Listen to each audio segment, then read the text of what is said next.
50-year-old Brian Thompson, the CEO of UnitedHealthcare, was shot and killed in what appears, at this early stage of our investigation, to be a brazen, targeted attack. This does not appear to be a random act of violence. The victim was in New York City to speak at an investor conference. It appears the suspect was lying in wait for several minutes.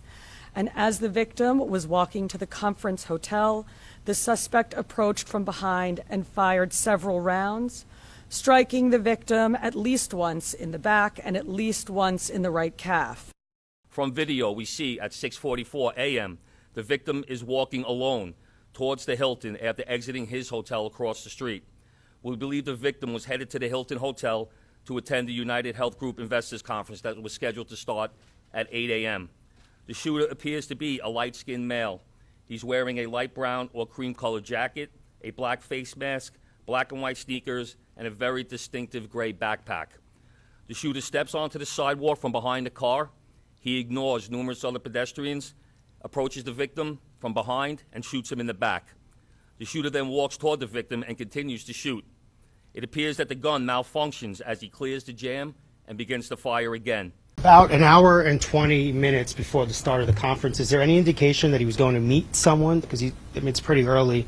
Is he on his way to meet someone there at the conference? He leaves the hotel dressed like he's going to be attending the conference. We're working with his co-workers and other people that he planned on attending the conference with to get that information. But as of right now, he's in charge of the conference, so we believe he was getting there to help set up. Okay, and then just the city bike, if I may. Do we know where that city bike is now?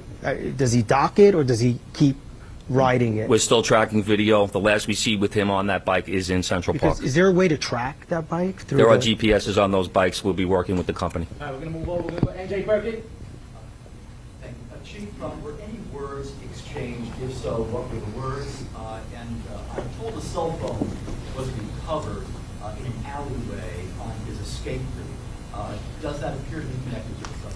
We're working through that cell phone. Obviously, we'll be processing it forensically. And as far as words being exchanged, we do not have audio of the incident. We only have the regular video. But nothing from witnesses? Nothing from, well, there was one witness standing right next to the victim when he was shot. We're still trying to identify that victim. Excuse me, that witness. We're going to go over to Aaron Katursky. Thank you. Chief, was he checked into the hotel across the street alone? Was he in the city alone? Was he accompanied by anybody? Did he have any known enemies or anyone that you've been able to find so far? Like I said, we're reaching out to law enforcement in Minnesota, and we're also interviewing his co-workers and family members to see if there have been any specific threats against him in the past. As far as who was he in the hotel with, we're doing a search warrant in his hotel room right now. That might lead us, give us some more information. All right, we're going to go over to Dean Moses. Couple of questions. One, based on the surveillance we've seen of this individual, do you feel like he's professional? You mentioned that he did a bullet spell. Do you feel like this was a professional individual who took this man's life? And also, will it affect in any way tree life tonight? I'll answer the part about whether or not he's a professional. That we have no way of knowing that. From watching the video, it does seem that he's proficient in the use of firearms, as he was able to clear the malfunctions pretty quickly. And this shooting comes on the same day as large crowds gather for the Rockefeller tree lighting. Security is now higher. We have two reports. Anthony Carlo on that heightened security in Midtown, but we're going to begin with NJ Burkett and the shooting itself. He's at the Hilton in Midtown Manhattan. Newt? Yeah, right, Bill, a trove of forensic evidence and now a possible motive that the killer may have had a grudge against the victim's insurance company and acted on it by killing the company's CEO. Yes, insurance company executives do face threats. Brian Thompson apparently was no exception. Crime scene investigators recovered 3 live rounds and 3 spent shell casings just outside the entrance to the Hilton where the gunman had been waiting. In this surveillance video, Brian Thompson strides confidently toward the door as the gunman calmly walks up behind him and draws his gun. With the victim out of frame, it's clear he fires at least 3 times. Thompson will stagger to the wall where he will collapse. He's shot once more while on the sidewalk before the gunman casually walks away. He was last seen on an e-bike before he disappeared into Central Park. This livery driver says he witnessed the shooting. I saw him after he shot him. He ran across the street this way. I tried to take a picture, but it's too far away. It's not that clear, It appears the suspect was lying in wait for several minutes. NYPD Commissioner Jessica Tisch. I want to be clear. At this time, every indication is that this was a premeditated, pre-planned, targeted attack. Thompson was the CEO of UnitedHealthcare, a division of the nation's largest health insurance company, in New York since Monday to attend an investor conference this morning. Police say he walked toward the hotel at 6:44 a.m., where he was met by the gunman. After the shooting, the killer takes off down an alley, then walks to 6th Avenue, where he gets on the e-bike. Seconds later, he's seen riding toward Central Park and is inside the park by 6:48. It's not clear whether any words were exchanged. Investigators later recovered these surveillance images from a Starbucks 1 block north, and a cell phone was found along the escape route. We're working through that cell phone. Obviously, we'll be processing it forensically. And as far as words being exchanged, we do not have audio of the incident. We only have the regular video. But detectives are looking to interview this person who witnessed the shooting and ran off. Police officials could not say for sure whether the gun had a silencer, but they believe it is unlikely the gunman was a professional killer. Based on the evidence we have so far, it does appear that the victim was specifically targeted, but at this point we do not know why. This does not appear to be a random act of violence. You'd have to go back 40 years to the murder of Gambino boss Paul Castellano to find a murder in Midtown this brazen. Investigators also say that what is puzzling is that Thompson didn't have a security detail. Live tonight in Midtown, NJ Burkett, Channel 7 Eyewitness News. The suspected gunman has now been on the run since just after 6:45 a.m. this morning. He's believed to have used a silencer. What is the information we have? What does it tell you about the sophistication of this attack? Well, Jake, the details and nuances of this attack are extraordinary. They do betray an astounding level of pre-planning, of organization, and it should also say cool-headedness. And all of those things together would point towards a very competent assassin and potentially even someone who does this for hire.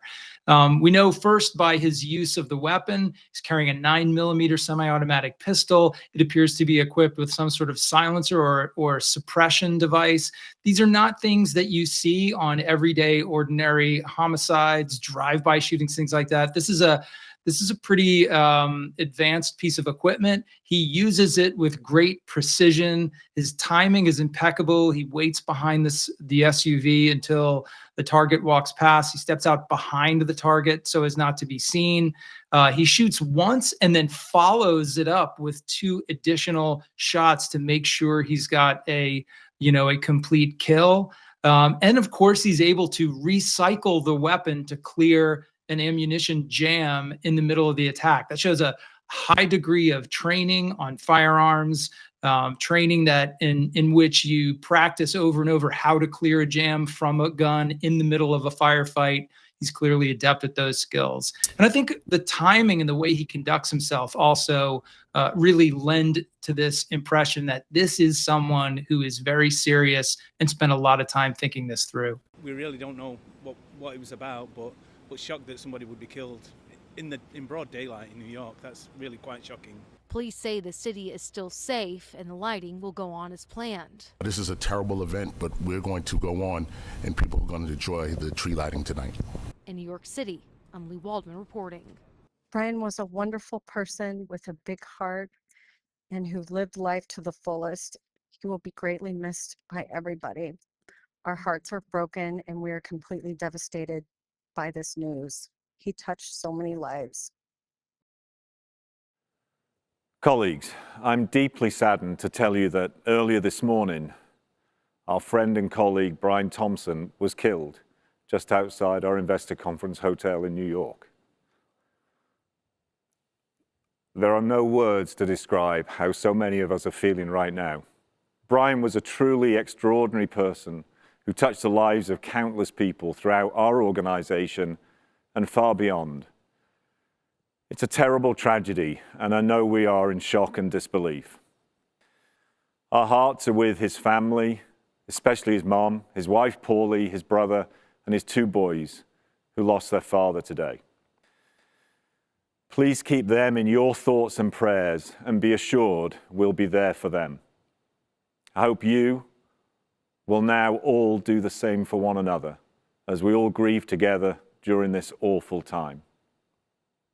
Brian Thompson was promoted to CEO of UnitedHealthcare in April 2021. He managed a division that employs about 140,000 people and offers insurance to both individuals and companies. When asked if he had any enemies or threats against him, police said they were still interviewing family and colleagues. So who was Brian Thompson? Eyewitness News reporter Joe Torres has been looking into the slain CEO's background. Joe? Sandra, a horrifying and shocking act of violence. That is how Senator Amy Klobuchar described the cold-blooded killing of Brian Thompson. Thompson, as we mentioned, was the CEO of UnitedHealthcare, a company based in Minnesota. But he was in Manhattan for an annual conference at the Hilton when his life was cut short this morning by a murderer in Midtown. Brian Thompson was 50 years old, 50. And while his business acumen and leadership skills paved the way to a prosperous and privileged career in the healthcare industry, it was his roles as husband and father of two that meant the world to his family. We are shattered to hear about the senseless killing of our beloved Brian, wrote his wife Paulette in a statement. Brian was an incredibly loving, generous, talented man who truly lived life to the fullest and touched so many lives. Most importantly, Brian was an incredibly loving father to our two sons and will be greatly missed. For the last 3 years, Thompson served as the chief executive officer of UnitedHealthcare, the health benefits business of its parent company, UnitedHealth Group, the country's largest private health insurer. Before holding the company's top spot, Thompson oversaw United's government programs from 2019 to 2021, a responsibility that added to his management of the company's Medicare and retirement division. He kicked off his career with United 20 years ago as the director of corporate development before working his way to CEO. A statement issued by United Health Group said, Brian was a highly respected colleague and friend to all who worked with him. We are working closely with the New York Police Department and ask for your patience and understanding during this difficult time. United Health Group is based in Minnetonka, Minnesota. The flags outside corporate headquarters flew at half-staff today. I knew Brian. Tragic. And as I said, some of it's still preliminary on this, but figure out what was behind this and follow through, making sure someone's brought to justice. But just our deepest condolences to the family. Horrible tragedy. UnitedHealth and Brian Thompson were under the scrutiny of federal investigators. The Department of Justice was looking at the company for antitrust issues. Mr. Thompson dumped more than $15 million in stock before telling investors or the public about the federal investigation. Police say the gunman then fled on an e-bike into Central Park. Investigators released these images Thursday morning of a person of interest they want to question in the case, taken at a hostel on the city's Upper West Side. At this hostel, they said they had this individual who had the same coat, who was wearing a mask. He almost never took it down. Except for one brief moment at the front desk, say police, who interviewed several people at the hostel. They remembered that person. So he's a person of interest, and they want to get him identified to determine if he is their suspect or he can be eliminated. While police work that lead, new clues are emerging on the bullets themselves, according to several law enforcement officials. The words delay and depose were discovered on ammunition found at the scene. Depose was etched into a shell casing from a fired round. Delay was on a live round that wasn't fired, but ejected when the shooter was clearing a jam.